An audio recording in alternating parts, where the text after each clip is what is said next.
Hello everyone, welcome to Titan Web Tutorials. In this video we will talk about the distinct options in the drop-down element settings.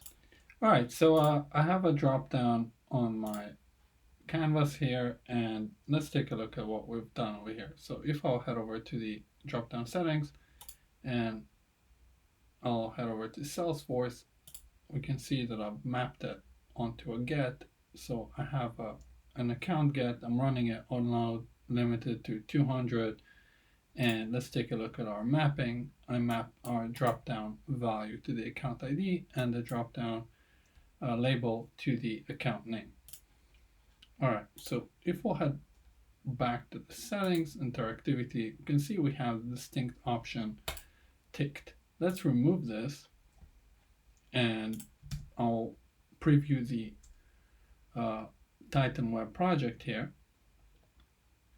Once we get the data from Salesforce, we can see we have accounts with the name AAA multiple times.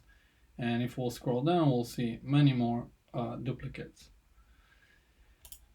What the distinct option will do is eliminate these duplicates, and it will give you a distinct option to choose from.